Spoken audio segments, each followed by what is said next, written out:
ce lieu de ta présence.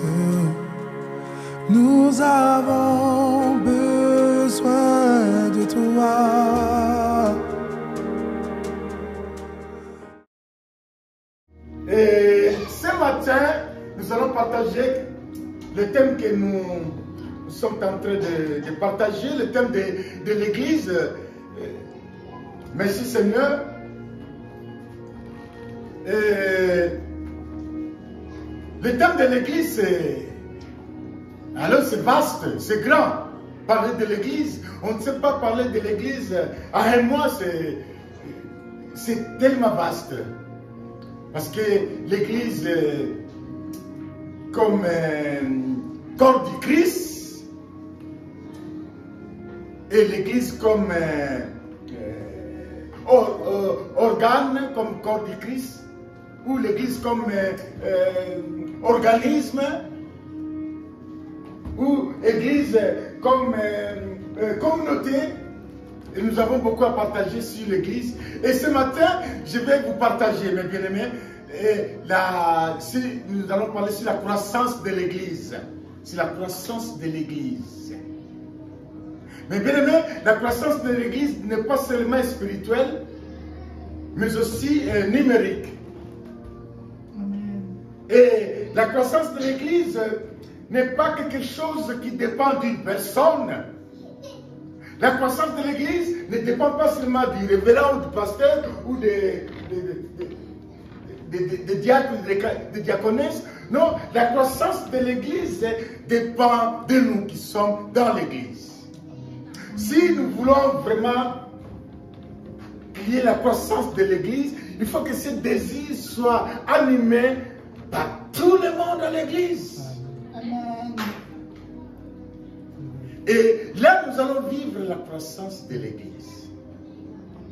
Donc, c'est une responsabilité de tout un chacun de pouvoir participer à la croissance de l'Église comme un élément de maillon qui va faire grandir l'Église spirituellement et numériquement aussi. C'est nous qui allons le faire.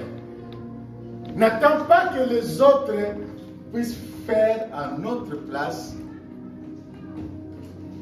Là, tu es à côté. Comment on sait faire? Alléluia. Là, tu es à côté. Alors, la croissance de l'Église, il y a le verset de Matthieu 28.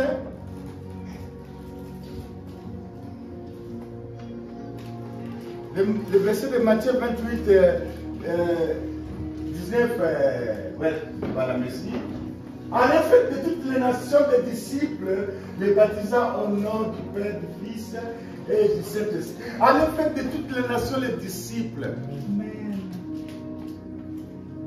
Ça veut dire quoi? Ça parle de la croissance de l'Église dans ces versets.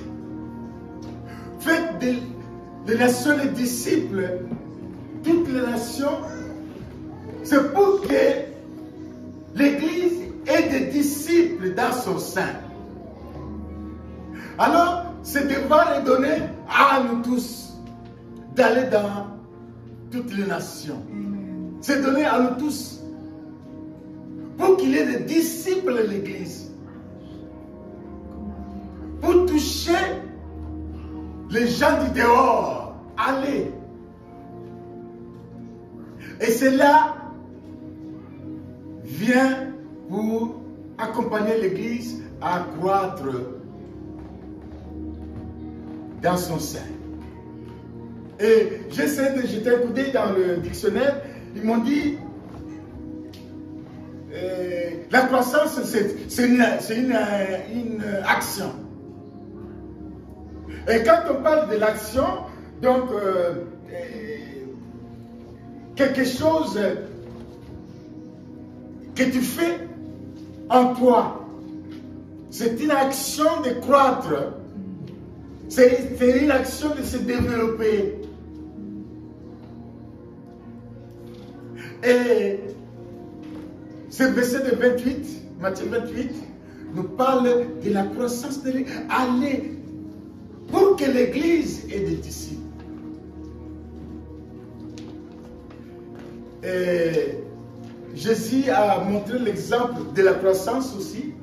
Il a dit que si vous avez 99 brebis et qu'un brebis est perdu, vous allez laisser les 99 pour aller chercher le brebis perdu. Ça, c'est dans la croissance de l'Église. La croissance de l'Église nécessite qu'il y ait des gens disponibles pour aller chercher les brebis perdues. Et là, c'est quelque chose que nous devrons partager nous tous. N'attends pas seulement que cela vient du pasteur ou quoi que ce soit, c'est nous tous de chercher les brebis perdues pour la croissance de l'Église. Et cela est très important pour nous de comprendre cela si nous voulons vivre la croissance au sein de l'Église. C'est important, mes bien-aimés. Ce sont des ordres que Jésus a donnés qui parlent de la croissance, qui incitent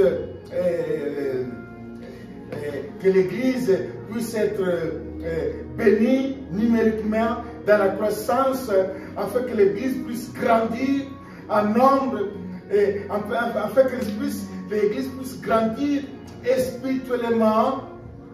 Et nous verrons comment faciliter cette croissance au sein de l'Église. Comment faciliter cette croissance? Qu'est-ce que nous dit Actes des Apôtres chapitre 11 et le verset 21? Actes 11, 21. Alléluia. Alléluia. Qu'est-ce que nous dit la parole de Dieu? La main du Seigneur était avec eux et un grand nombre de personnes crurent et se convertirent au Seigneur. Amen. Alléluia. Amen. Un grand nombre de personnes crurent et se convertirent au Seigneur. Et nous voyons la croissance, c'est quelque chose que le Seigneur Jésus a accompli. Nous ne pouvons pas chercher la croissance à l'Église si Jésus est à côté. Nous ne pouvons pas chercher la croissance de l'Église sans le Saint-Esprit. Il faut que nous soyons, nous ayons le Saint-Esprit en nous pour chercher la croissance de l'Église. Et c'est Jésus qui vient croître ce que nous faisons. C'est pour cela, si nous faisons rien, rien ne fait. Mais si nous faisons quelque chose, Jésus vient accroître l'Église. Parce que nous faisons quelque chose, parce que le Saint-Esprit nous anime et nous accomplissons la parole de Dieu et l'Église accroître en nombre et spirituellement aussi. Donc Jésus, parfois Jésus est bloqué. Parfois nous bloquons Jésus de faire. Parce que nous n'oublions pas que Dieu ne peut pas non plus faire ce que l'homme peut faire. L'homme a ses responsabilités et Dieu en a le leur. Alors, mes bien-aimés, si nous ne faisons rien, il n'y a pas de croissance. Pour qu'il y ait de croissance, il faut faut que nous fassions quelque chose, nous qui sommes à l'église. Et cela dépend de tout un chacun. Et pour que cela arrive, il faut mettre son cœur. Il faut mettre son cœur dans ce que nous faisons pour Dieu. Nous allons voir les éléments qui provoquent la croissance de l'Église. Et cela dépend de tout et chacun. Et qu'est-ce que nous dit 1 Corinthiens chapitre 3, versets 6 à 7? La responsabilité de tout et chacun pour la croissance de l'Église. 1 Corinthiens chapitre 3, versets 6 à 7.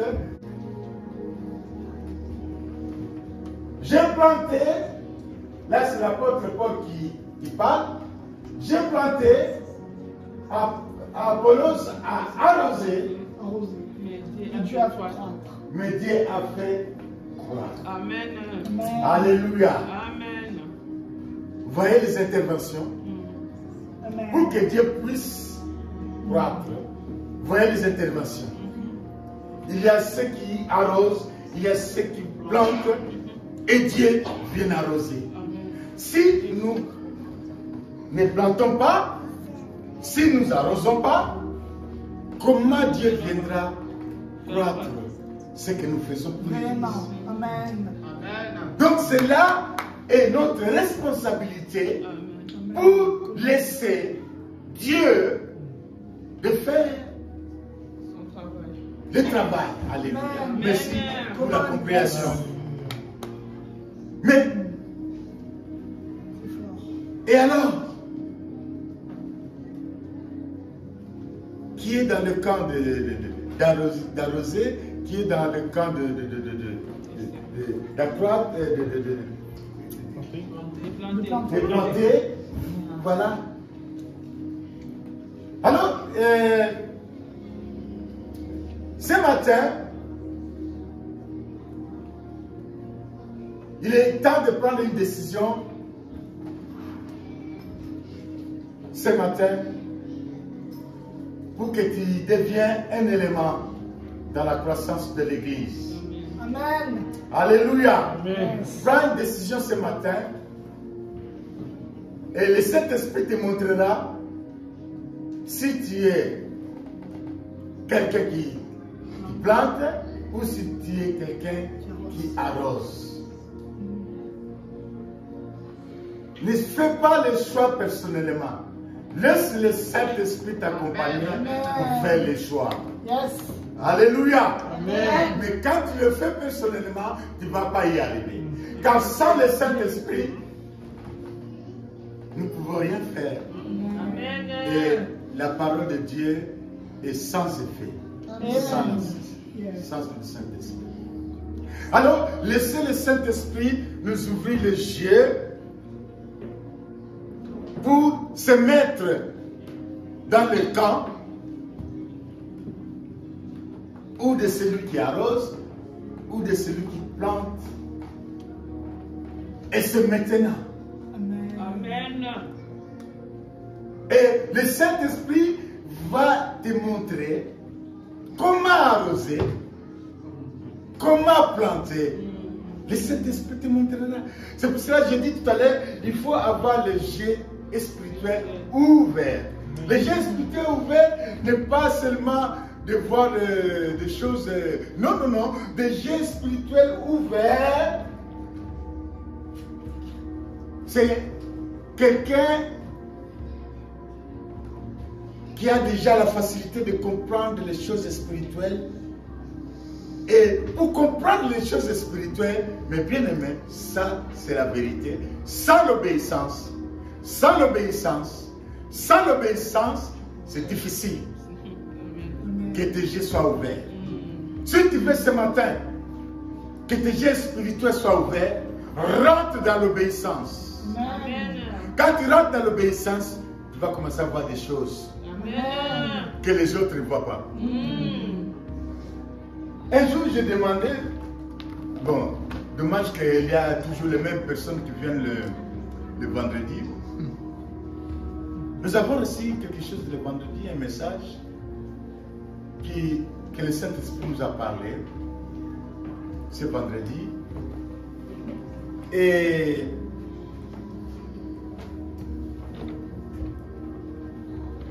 nous sommes en train de louper beaucoup de choses sans le savoir. Dieu est disposé. Mais ce que nous aussi, nous sommes disposés. Vendredi, nous avons reçu ce message que Dieu envoie des bénédictions. Dieu envoie la pluie de bénédictions qui tombe déjà. Ça tombe déjà la pluie de bénédictions. Mais ce que nous avons appris le vendredi, pour ceux qui étaient là, le Saint-Esprit nous a dit, mais il y a des gens qui ont mis des parapluies.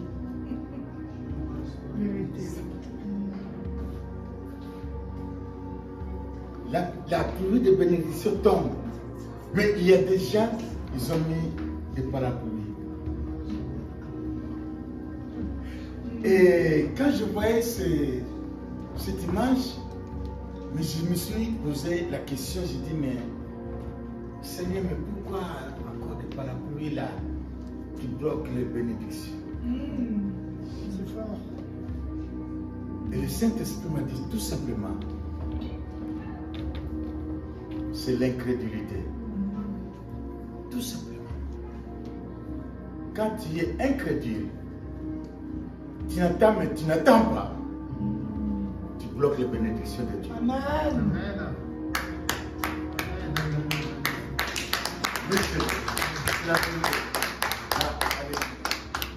C'est la vérité. Tu bloques toi-même. Et pour nous, mes bien-aimés,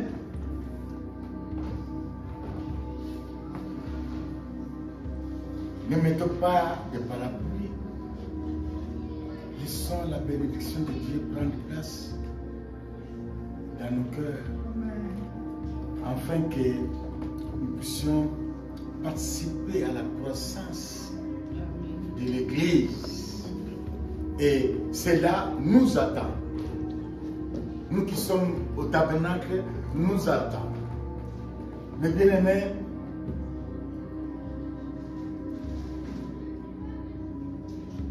si nous sommes dans l'obéissance, nous allons vivre cela.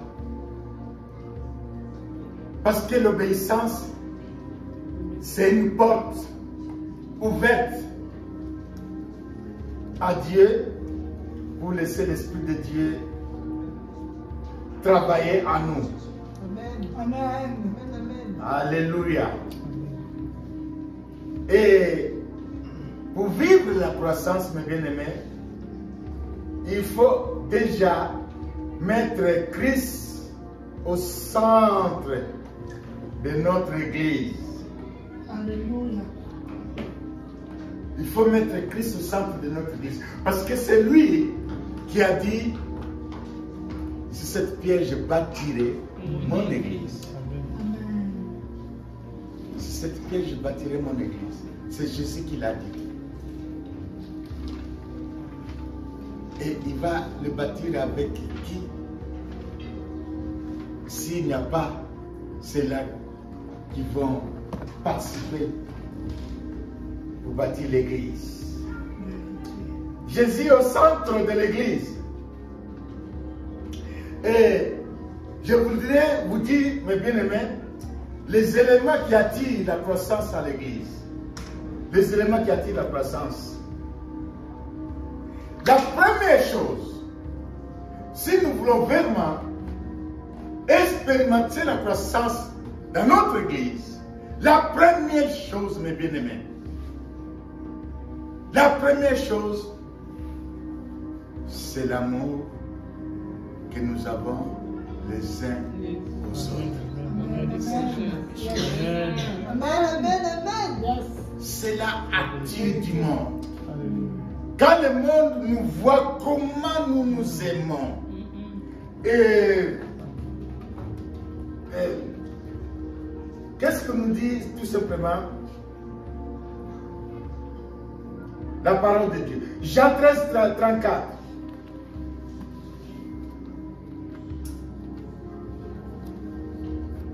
L'amour les uns les autres attire les gens de l'extérieur pour venir nous rejoindre. L'amour qu'ils voient entre nous.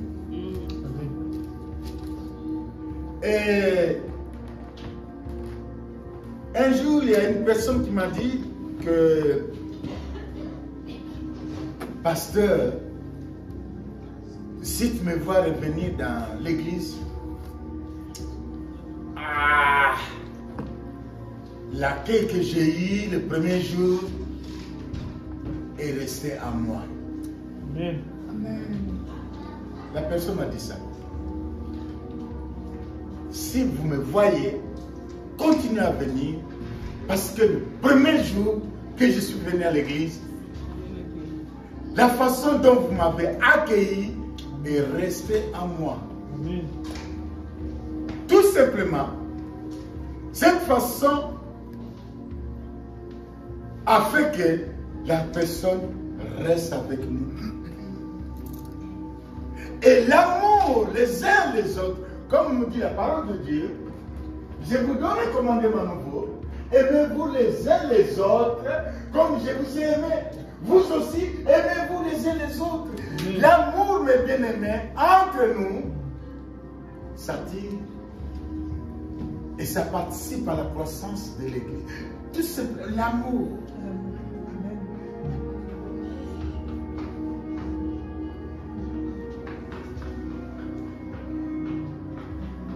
C'est important. Et ça, le diable le combat à fond. Que le peuple de Dieu soit divisé, qu'il n'y ait pas d'amour entre eux, parce qu'il sait qu'avec l'amour manifesté, les clients vont chercher à savoir comment cela est possible.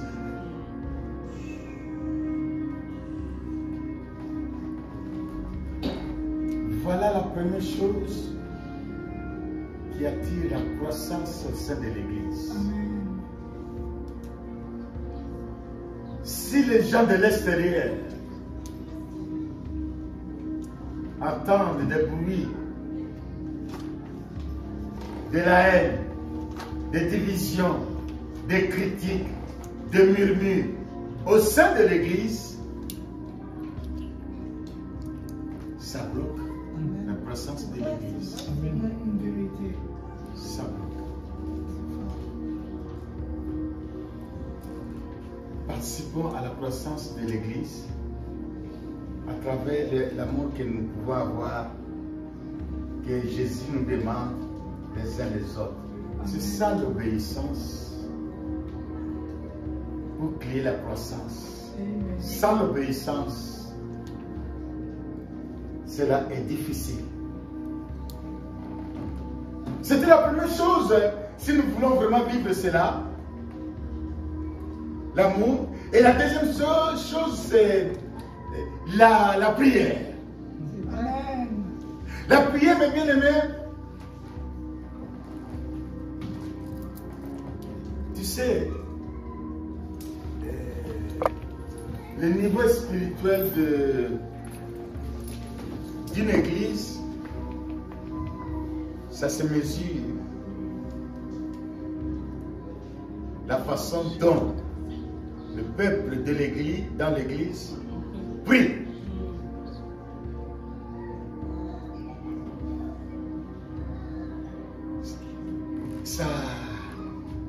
Ça détermine le niveau Et prochainement, nous allons parler de l'église qui triomphe. Amen. Alléluia. Amen. L'église qui triomphe. Amen. Si Jésus a dit, même les portes de l'enfer, et Ne prévaudront pas. même les portes de l'enfer. Mais bien aimé, nous allons voir ça. Nous allons parler de ça prochainement. L'église qui triomphe. Yes. Et je vous inviterai d'être là. Amen. On sera là. Alléluia. Amen. La prière fait partie de la croissance de l'église. Amen. Une église vivante. Une église vivante, c'est une église qui prie beaucoup. Amen. Ah oui. Une église qui prie beaucoup.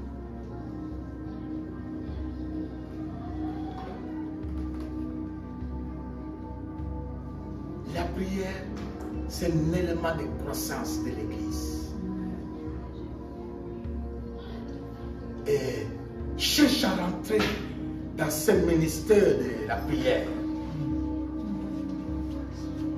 Parce que la prière, c'est une arme pour nous, pour permettre la croissance de l'église. La prière.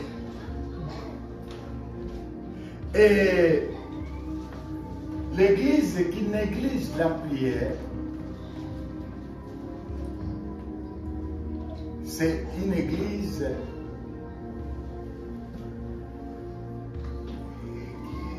qui a du mal à grandir. Et si nous prions, toute l'église prie. Si toi tu pries, toute l'église prie. Amen. Amen. Mais si toi tu ne pries pas, toute l'église ne prie pas. C'est fort. Alors, il faut prier pour que toute l'église prie. Amen. Amen. Et c'est là qui va attirer la croissance de l'église. Amen. Les personnes vont se sentir allégées parce qu'ils sentent que les gens se donnent dans la prière. Et il va revenir. Amen. Il va revenir et revenir. Et revenir pour rester. Parce qu'il sent. C'est l'onction de prière au sein de l'église. Ça fait croître l'église spirituellement et numériquement. La prière.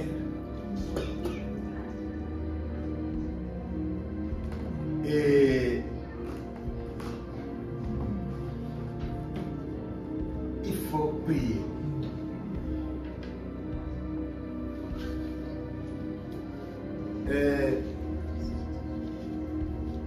Il y a les tactiques de l'ennemi.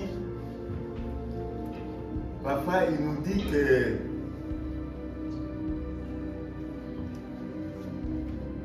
je n'arrive pas à prier en public. Ça, c'est l'ennemi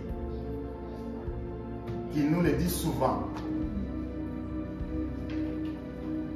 Parce qu'il sait que si tu pries en public,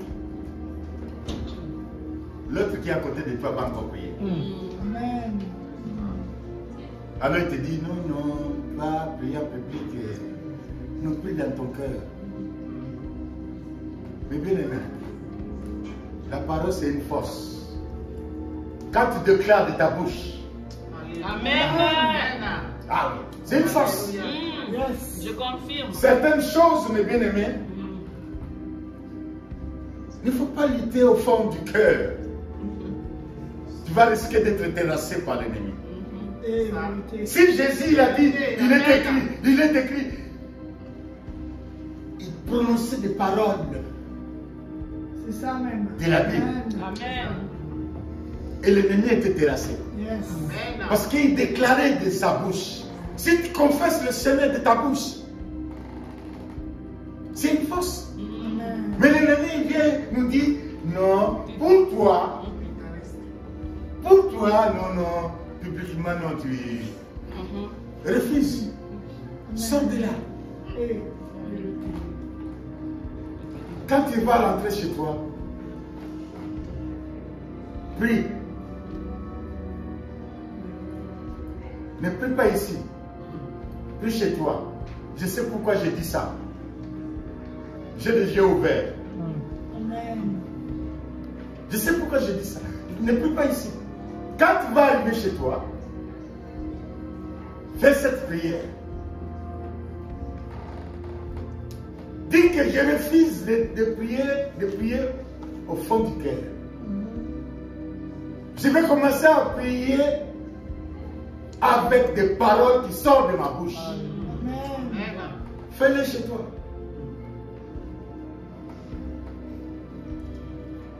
Et obéissez au Saint-Esprit. Tu viendras me dire, oh, mais c'était facile. Mais pourquoi je n'arrivais pas avant? Tu vas me le dire. Et vérité. Mais ne le faites pas ici. Fais-le chez toi.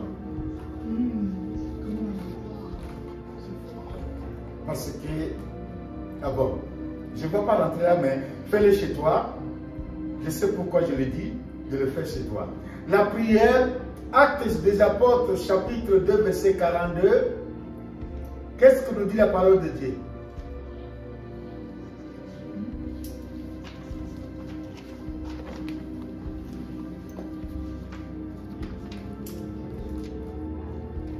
Acte 2, 42.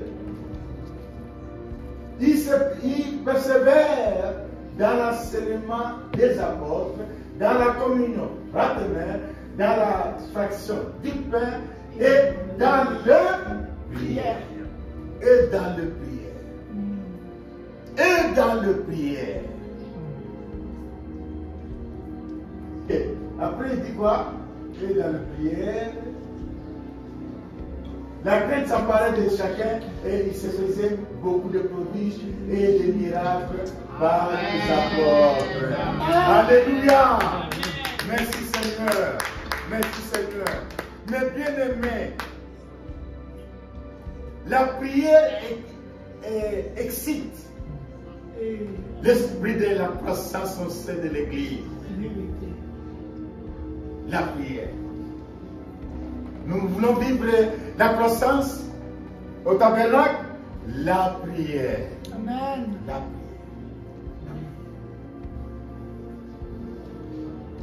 prière. Et on va aller vite.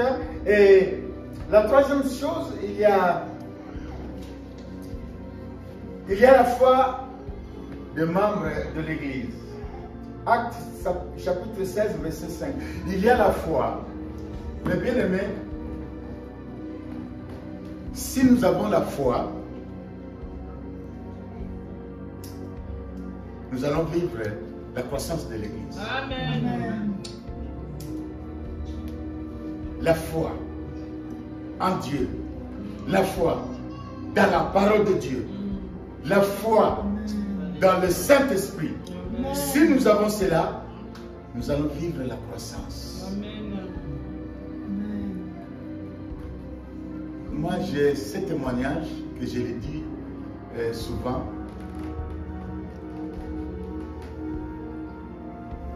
Quand le Saint-Esprit m'a donné la vision,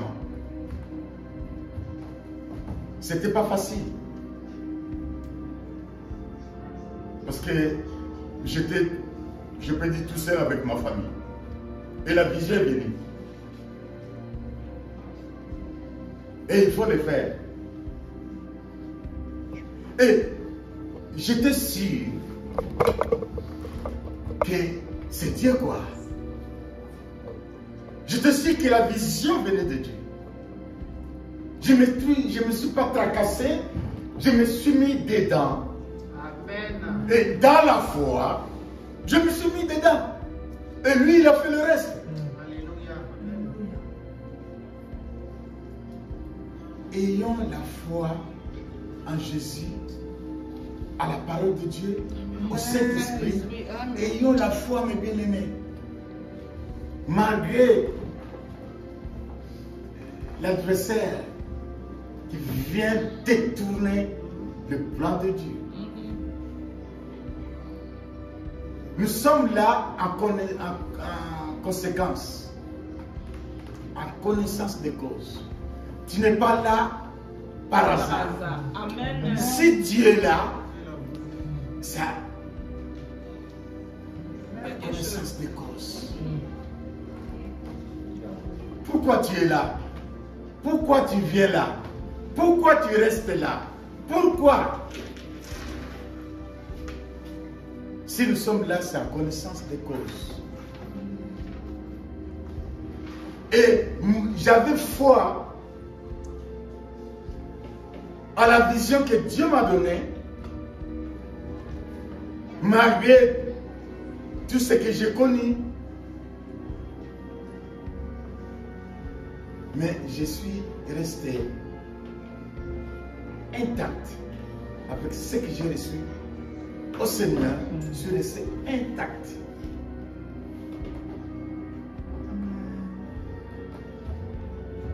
Je n'avais pas l'argent. Je n'avais pas l'argent. On nous a dit de payer 4 000 € par mois pour ce bâtiment. 4 000 € par mois. Et quand j'ai dit oui, même le propriétaire n'en revenait pas. Il croyait que je ne comprenais pas. Il m'a dit, papa, tu as compris? J'ai dit 4 000. Moi, j'ai dit, oui, j'ai compris. 4 000. Lui-même, il sait que... Il s'étonnait lui-même. Mais moi, j'étais calme. J'étais calme. Les 4 000 ne m'a pas fait peur. Je n'ai pas tremblé. Parce que j'ai entendu 4 000 que je commence à trembler. Ou rien, j'étais calme. Et il m'a posé la question de savoir si j'ai compris. J'ai dit oui, j'ai compris. Tu as dit 4 000. Tu vas le payer, moi je dis, mais c'est toi qui l'as dit.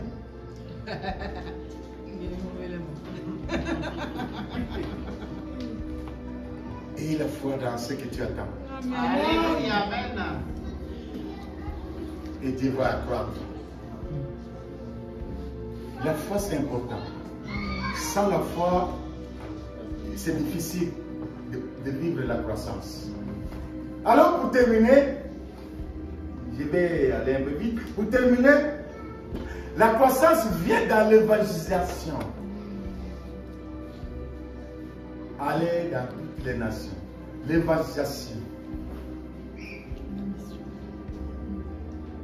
Acte 12, 24. Il y a pas mal de versets, mais nous n'allons pas tout lire. Acte 12, 24 nous dit que cependant la parole de Dieu se répandait de plus en plus et le nombre de disciples augmentait. La parole de Dieu se répandait. Si nous ne restons pas assis seulement dans l'église, si nous allons en dehors de l'église, porter l'évangile en dehors de l'église, le Seigneur va augmenter les disciples dans l'église. C'est l'évangélisation. L'évangélisation fait partie de la croissance de l'église. Sans l'évangélisation, c'est un peu difficile que l'église puisse accroître. Même Actes des Apôtres 6 et 7, on ne va pas tout lire. Actes 6 et 7 nous dit aussi que la parole de Dieu s'est répandue de plus en plus, le nombre de disciples augmentait. beaucoup à Jérusalem et une grande foule de sacrificateurs obéissaient à la foi. Grande foule de sacrificateurs obéissaient à la foi. La foi que je viens de dire. Les sacrificateurs, c'est qui? C'est nous. Dieu est sacrificateur. Nous sommes des sacrificateurs. Nous sommes des sacrificateurs.